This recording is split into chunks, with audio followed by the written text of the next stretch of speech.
নমস্কাৰ ছাত্ৰ ছাত্ৰীসকল, বিকাশ এডুকেশ্যন চেনেলৰ সকলোকে আকৌ পুনৰ স্বাগতম জনাইছোঁ। আজি এই ভিডিঅ'তে আলোচনা কৰিম অসম জাতীয় বিদ্যালয় ক্লাছ 4ৰ পাঠ নং 15 শাক। ইয়াৰ আজি প্ৰশ্ন উত্তৰখিনি আলোচনা কৰিম। তেনেহ'লে ভিডিঅ'টো স্কিপ নকৰাকৈ শেষলৈকে চাই থাকক।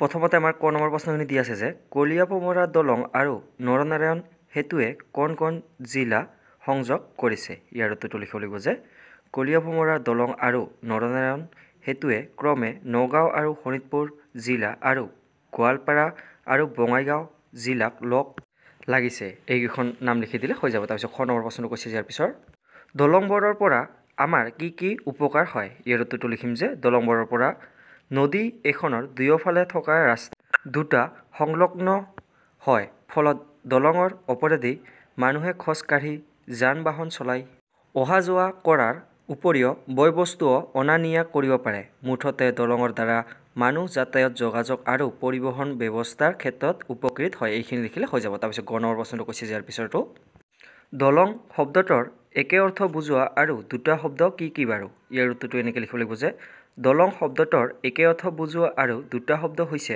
শাক আৰু সেতু। এই দুটা লিখি দিলে হৈ যাব। খ নম্বৰ প্ৰশ্নটো কৈছে যে শাক কিহেৰে সজা হয়। ইয়াৰ উত্তৰটো লিখিব লাগিব যে শাকবোৰ সাধাৰণতে বাঁহ আৰু কাঠেৰে সজা হয়।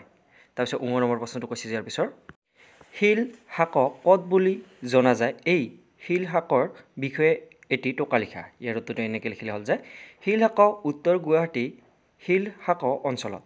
এই শাকখন প্ৰায় 1000 বছৰ আগৰ।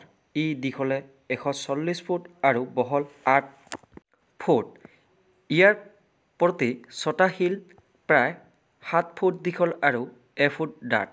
সৰ্বমুঠ 16টা ডাঙৰ খুঁটাৰ ওপৰত এই শাকখন থিয় কৰোৱা হৈছিল। এই শিলৰ শাকখনৰ নিৰ্মাণ প্ৰণালী অতি চমৎকাৰ। কল কাৰখানা যন্ত্ৰপাতি অপৰিষ্কাৰ নোহোৱা সময়তে অসমীয়া মানুহে ইমান ডাঙৰ আৰু শক্তিশালী শিলৰ শাক নিৰ্মাণ কৰাটো প্ৰকৃততে গৌৰৱৰ কথা। এইখিনি লিখিলে হৈ যাব। তাৰপিছত প্ৰথম নম্বৰ প্ৰশ্নটো কৈছে ইয়াৰ পিছত প্ৰতাপসিংহই কোনখন নৈৰ ওপৰত শিলৰ শাক সজাইছিল। ইয়াৰ উত্তৰটো লিখিব লাগিব এনেকৈ যে প্ৰতাপসিংহই দৰিকা নৈৰ ওপৰত 17 শতিকাতে শিলৰ শাক সজাইছিল। এইখিনি লিখিলে হৈ যাব। তাৰপিছত দ্বিতীয় নম্বৰ প্ৰশ্নটো কৈছে যে ৰুদ্ৰসিংহই অসমৰ উন্নতিৰ বাবে কি কি কাম কৰিছিল। ইয়াৰ উত্তৰটো লিখিব লাগিব যে স্বৰ্গদেউ ৰুদ্ৰসিংহই অসমৰ উন্নতিৰ বাবে কলা কৃষ্টিৰ প্ৰসাৰ বাট পথ নিৰ্মাণ দৌল দেৱালয় নিৰ্মাণ ওচৰ চুবুৰীয়া ৰাজ্যবোৰৰ সৈতে সম্পৰ্ক স্থাপন বিদ্যা শিক্ষাৰ চৰ্চা আদিৰ উপৰিও প্ৰজাসাধাৰণৰ সুবিধাৰ বাবে নামদাং আৰু ডিমৌ নদীৰ ওপৰত একোখনকৈ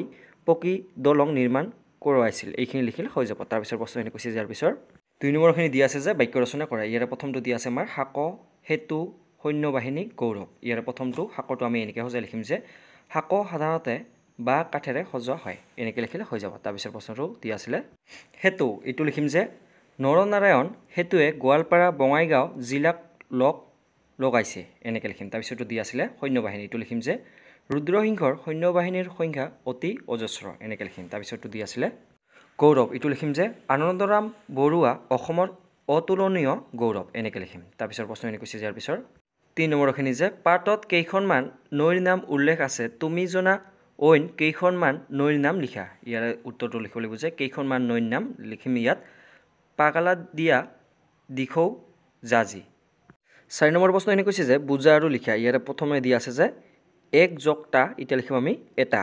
তাৰপিছত 2 + টা ইয়াত লিখিম আমি দুটা। তাৰপিছত 3 + টা এইটো লিখিম তিনিটা। তাৰপিছত 4 + টা চাৰিটা লিখিম। তাৰপিছত 5 + টা এইটো লিখিম আমি পাঁচটা। এনেকৈ লিখিম। তাৰপিছত 5 নম্বৰখিনি কৈছে যে পঢ়া আৰু লিখা। ইয়াৰে প্ৰথমটো দি আছে যে সৰু বৰ এইটো লিখিম আমি সৰু বৰ। এনেকৈ লিখিম। কলা আৰু কৃষ্টি এইটো লিখিম আমি কলা কৃষ্টি। তাৰপিছত দৌল আৰু দেৱালয় এইটো লিখিম আমি দৌল দেৱালয়। তাৰপিছত দি আছে যে মন্দিৰ আৰু মছজিদ এইটো লিখিম যে মন্দিৰ মছজিদ। এনেকৈ লিখিম। ভাষা আৰু সাহিত্য এইটো লিখিম আমি ভাষা সাহিত্য। তাৰপিছত সমাজ আৰু সংস্কৃতি এইটো লিখিম আমি সমাজ সংস্কৃতি। এনেকৈ লিখিম। তাৰপিছত 6 নম্বৰখিনি দিয়া আছে যে পঢ়া বুজা আৰু লিখা। এইটো দিয়া আছে যে প্ৰথমে অহা যোৱা এইটো লিখিম যে আমি এই বাটেৰে বজাৰলৈ অহা যোৱা কৰোঁ। এনেকৈ লিখিম। তাৰপিছতো দিয়া আছে যে চলা ফিৰা এইটো লিখিম যে সন্ধিয়া যান জঁটৰ বাবে চলা ফিৰা কৰিবলৈ টান। তাৰপিছতো দিয়া আছে যে ফুৰা চকা এইটো লিখিম যে বেছিকৈ ফুৰা চকা কৰিলে পঢ়াত মন নবহে। এনেকৈ লিখিম। তাৰপিছত দিয়া আছে যে দেখা শুনা এইটো লিখিম যে তেওঁক দেখা শুনা কৰিবলৈ বৰ দিগদাৰ। তাৰপিছত এইটো দি আছে যে পিন্ধা উৰা, এইটো লিখিম যে নয়নতৰা পিন্ধা উৰাত বৰ চখ, এনেকৈ লিখিম। তাৰপিছত এইটো দিয়া আছিলে যে আমাৰ খোৱা লোৱা, এইটো লিখিম যে পৰিচাৰিকা গৰাকীয়ে খোৱা লোৱাত চকু ৰাখিছে, এনেকৈ লিখিম। তাৰপিছত 7 নম্বৰ প্ৰশ্নখিনি দিয়া আছে যে পঢ়ি বুজা আৰু লিখা। ইয়াৰ প্ৰথমে দিয়া আছে আমাৰ সুঁতি, বিল, উপনৈ, হলা, পুখুৰী। ইয়াৰ প্ৰথম ক নম্বৰটো দিয়া আছে যে পাহাৰৰ পৰা বৈ অহা সৰু নৈ তাক জুৰি বুলি কয়। তাৰপিছত খ নম্বৰটো দিয়া আছিলে কোন নৈৰ পৰা এহতা পানী ফাটি গৈ পুনৰ সেই নৈতে পৰে, এইটো তাক আমি কি কওঁ, তাক সুঁতি বুলি কওঁ। তাৰপিছত গ নম্বৰটো দিয়া আছে যে পৰ্বতৰ পৰা ওলাই নৈত পৰা পানী তাক কওঁ আমি উপনদী। তাৰপিছত বন্ধ হৈ থকা অহল বহল পানীভাগ তাক কওঁ আমি হলা। নম্বৰটো যে মানুহে পানী ৰাখিবলৈ খন্দা চাৰিচুকীয়া বা আন আকাৰত দ ঠাই তাক আমি খাল বুলি কওঁ। তাৰপিছত প্ৰথম নম্বৰটো যে খৰালি শুকাই যোৱা দীঘলীয়া দ ঠাই তাক আমি নলা বুলি কওঁ। তাৰপিছত 8 নম্বৰটো প্ৰশ্নখিনি দিয়া আছে যে বুজা আৰু খালী ঠাই পূৰোৱা। ইয়াৰ প্ৰথমটো দিয়া আছে আমাৰ ক নম্বৰটো যে জোতা চেণ্ডেল চিলাই কৰোঁতাজন তাক আমি মুচিয়া বুলি কওঁ। তাৰপিছত খ নম্বৰটো দিয়া আছে যে বাঁহ বেতৰ সঁজুলি তৈয়াৰ কৰোঁতাজন তাক আমি বাঢ়ৈ বুলি কওঁ। তাৰপিছত গ নম্বৰটো দিয়া আছে যে খেতিৰ কাম কৰোঁতাজন তাক আমি খেতিয়ক বুলি কওঁ। তাৰপিছত খ নম্বৰটো দিয়া আছে যে চুলি কাটি জীৱিকা নিৰ্বাহ কৰোঁতাজন তাক আমি নাপিত বুলি কওঁ।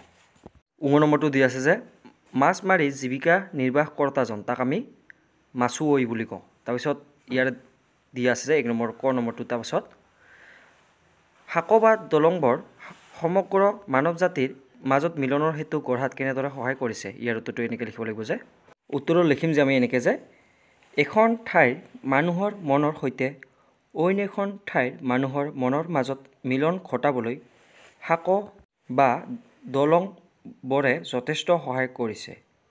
সাঁকো বা দলংবোৰৰ দ্বাৰা সমগ্ৰ মানৱ জাতিয়ে যাতায়াত, যোগাযোগ, পৰিবহণ ব্যৱস্থা উন্নত হোৱাৰ ফলত মিলনৰ সেতু গঢ় লৈ উঠিছে।